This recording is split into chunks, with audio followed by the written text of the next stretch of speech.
everyone, thanks for watching another video.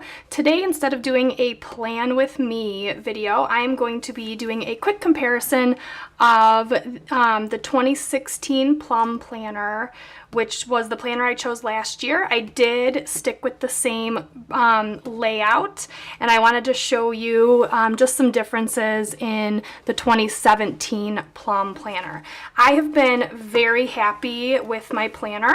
I use it every single week, and you can see the cover is still in great condition. I bring it to work with me every single day, and so this planner gets a lot of wear and tear. One of the things I did here is the 2017 Plum planner has a new reformatted cover material, so I'm excited to see that. And also I heard that the back pocket is different. You can see at the bottom here, it did get a little bit beat up and ripped at the bottom, so all of my stickers fell out of the bottom. So I just put a little piece of washi tape down there to fix it. So for me, the pocket has worked fine in the 2016 Plum, but I'm excited to see the updates that I heard the pocket had too. One of the changes that I did this year, and I'll show you when it comes up, I stuck with the same layout, which is the Plum Paper Me planner. And what I like about it, if I flip it, each row you can do a custom header. And so last year was the first time I chose paper planning versus online. I use a Google Calendar too, but what I was missing from the Google Calendar is goal setting and just really laying out my week more than just appointments, tasks to do every day. And I think my planner this year has really made it one of my most productive and just satisfying years because of all of that planning. So when I ordered it, I thought I would use this in different categories. So I did top 3. So I envisioned myself, making a goal of 3 things to do in a day: work, home, dinner, spending, gratitude, and memories. As I started using my planner, I actually did not like how that looked. It didn't work with my brain. And so what I've been doing every month, and if you flip back through, I can show the washi tape. Pretty much every week, I put a piece of washi tape down to cover up those headers. Well, I didn't plan that week. I did it the previous month. But I've been doing that pretty much since January of last year, because what I end up using the column for is what I like to call a flexible hourly layout. I've tried hourly, and I don't like how it's so rigid with the boxes or the rows exactly with different times. I like just having a blank column, and then I can adjust. So I do, rough morning things here, midday, after work, and then home at the bottom. But it just kind of is fluid within, depending on how much is going on each day. So this year for 2017, I kept this layout, but when I open the box, I'll show you, I did not put any words. I just left the headers blank. And so I'll keep using this as a flexible hourly planner. Plum does have a just lines layout, so I did look at that layout. The one thing I did not like about their just lines layout is at the bottom there's a checklist, and it has a header on it, and I didn't think I would like having that bottom part. I just want a blank column that I can do anything with. I do think some people, I've seen a lot of people using that and it being a great thing at the very bottom, but just for me, I wanted to stick with the Me planner. I had a couple other changes I picked. So I am going to open the box and let's see what 2017 looks like. All right, so it comes, I did order my 2017 planner on Cyber Monday. They had a great deal with a % off, and then you also got a free notebook. So comes in bubble wrap. It's packaged very nicely. It actually was sleeting the day that this was delivered, and the box held up really nice. It was a little bit wet, but you can see with the bubble wrap, and then each of the products is in plastic, so luckily nothing was damaged. Okay, so here is the notes, the notebook. It was a free notebook that came with your planner order.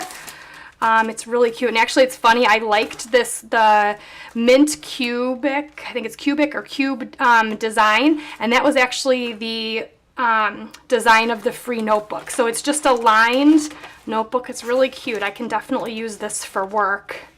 Oh, and the paper in the notebook is exactly like the planner. If you have never ordered a Plum planner or any of the Plum products, the paper is unbelievable, and really that is the reason why I did not switch planners, other than the layout I really like, but the paper is just so silky and smooth and high quality paper that I don't have any problems with bleeding through with pens. It's just awesome. So I got that free with my order. It came with a little thank you card, really cute, and then this says, this is our new cover material. It's water resistant, tear proof, rigid and sturdy. And this must be a sample of the material. So, yep, it is pretty tear proof. All right, so, and I already know their old cover was very sturdy. Like I said, I bring it to work with me. So here is the new cover. It looks pretty similar. Here, let me take it out of the plastic. I think if you know me, or even if you don't, you can tell I like earth tones and just kind of watery watercolors. So my two covers are pretty similar in tones, but I do think this one has the clear front cover, which 2016 did not. It is just you know, kind of a plasticky, tear-proof material. I like this clear cover. I think that's just going to give it one extra layer. And then the inside cover feels like the same material. Yeah, it feels like the same. So the added is this clear front cover. I really like that. The inside looks pretty much the same. If I look at the monthly colors, the monthly colors are all the same, 2016 to 2017. And then let's just compare a layout quick here. In the 2016, I'm going to find maybe the end of a month. You can see, this is when I first started planning. Look at how much my planning style has changed. Oh man, this is my first couple weeks I planned ever in a paper planner versus just like an agenda. Anyway, so let me find the end of a month that maybe has just a blank week. Sometimes if a month ends in the middle of a week, Plum has, maybe I end, here we go. So in May, for instance, I must have planned this month in April. So I'll just kind of use May as a blank example, and I'll do the same with this. So May, okay, the monthly, so you can see they still, in the 2017 on the left, still has the 3 goals, birthdays, events, things to remember. And then the notes page looks a little bit different. The font they changed, and instead of saying May notes, it just says May, which I like because you can make this really anything. It doesn't have to be just notes. You can make a little tracker in there. One thing I did decide to change this month, or not this month, this year for 2017. Last year I added notes pages at the end of every month. And I did that just a little bit here, I think at the end of each month in 2017 I added 1 notes page. You can see at the end. But there were some times that I wanted just a catch-all area for notes that weren't necessarily for a specific month. They were just something that I wanted to reference throughout the year. So in 2017, one of my changes, I added a notes tab. So my monthly notes can still go under the months, but then I can flip to my general notes, and you can see it's just blank pages. And this I can reference throughout the year. The other tab that I added in 2017 is checklists. And so I did not have this in 2016, but again, in the planner community, I've looked at how other people use the checklists, and I really like how I've seen monthly trackers, so, you know, I saw somebody writing January and then different tasks that they wanted to get done either by day, so they would write, you know, 1, 2, 3, 4, 5 all the way through January, or by week, and I think I've also seen yearly tasks and, you know, put the task in them by month, January, February, March. So I added the checklist at the back to start doing that, is my goal for 2017, a little bit more task management. So checklists and notes tabs, those were my new additions. And then let's flip back to May. I'm kind of jumping all around here. It's kind of exciting. I love new planner. Can't wait to set it up. Okay, so back to May. Okay, so this is 2016. You can see my headers. If I flip to the first week in May for 2017, I'll kind of open it up and do side by side like this. Now in May 2016, it's grayed out only because this was the previous month. So May 2017, you can see the whole week is this coral color, and that's just because the whole week is May next year. And so the difference, if I put the two side by side, it looks like the checklist on 2017 is a little bit different. Instead of a weekly checklist, it just has a gray header. I kind of like that because I end up adding my own headers, and I would always put it over the weekly checklist just to make it pop. And so I like having it blank. That'll be nice for my headers. The notes part is where I usually put a weekly quote that inspires me. So I like that that's the same. I'll keep doing that in 2017. The font is a little bit different. You can see the monthly calendar is a little bit different in 2017. I don't really use that calendar too much, so that doesn't really bother me. But what I do like is now that this is blank, when I cover it with washi, as opposed to the words, there won't be any words showing through. You'll probably be able to see a little bit of the outline, but I like having that barrier on the left side of my week. It just kind of helps me visually see, here's my checklist, and then my week starts. And then I will be using it just as a just lines planner, pretty much how I've been doing in 2016. All right, and then the last thing that I wanted to show you, actually two things. So the back cover, there's the clear cover on the front, but there's also one on the back, which I like that a lot.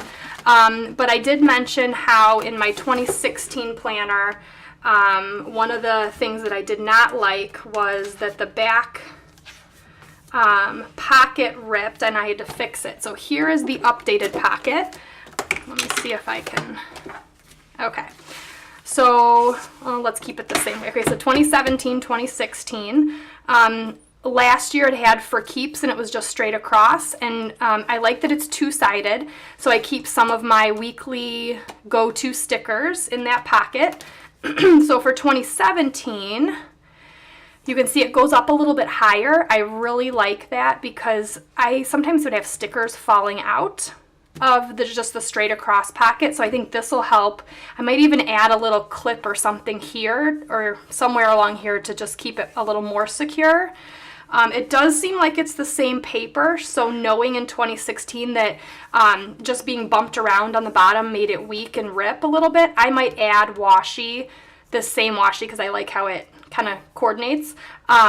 I'm going to add that at the bottom of this pocket right away just to keep an extra layer barrier because I use it so much. And again, just like last year, it is two-sided, so you can fit a lot in the back. I've seen people using it for bills and kind of like a to-do list catch-all for things you need to return or anything like that, receipts. But again, I use it mostly just for stickers and like return address and a couple stamps that I keep with me at all times.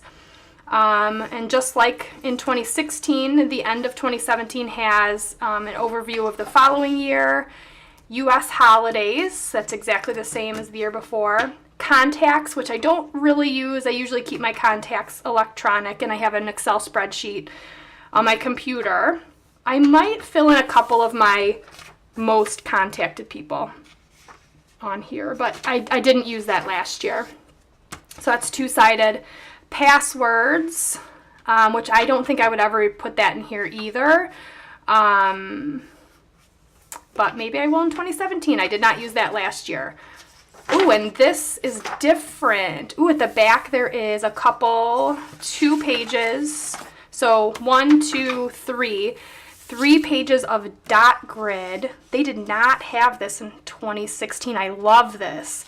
I bullet journal a little bit, kind of off and on. If I have a busy week, I'll lay it out in a bullet journal. And I have a dot grid, which I love. So I might add a couple trackers to the back here. I like that they put it under checklists tab, because then I can keep that all together. So that is pretty much it with 2017 versus 2016. Again, I am so happy with Plum. And you can see in before I wrap up, 2016, I added an Erin Condren just sticky pen loop at the very back. This has been stuck on there for over probably 6 or 7 months. So I'm really happy with the quality of that. I'm going to do that again in 2017. That way it keeps the pen of choice for the week right with it, with the planner. So that is it for my overview of the Plum Paper Me Planner 2016 versus 2017. I am so excited to continue planning this year and share all of my spreads, and it's just kind of my creative outlet that also helps me be more productive. So thank you so much for watching. If you liked the video, give it a like. I will link below to Plum and anything else I mentioned in the video. And also feel free to subscribe if you want to see more. Thanks and have a great week.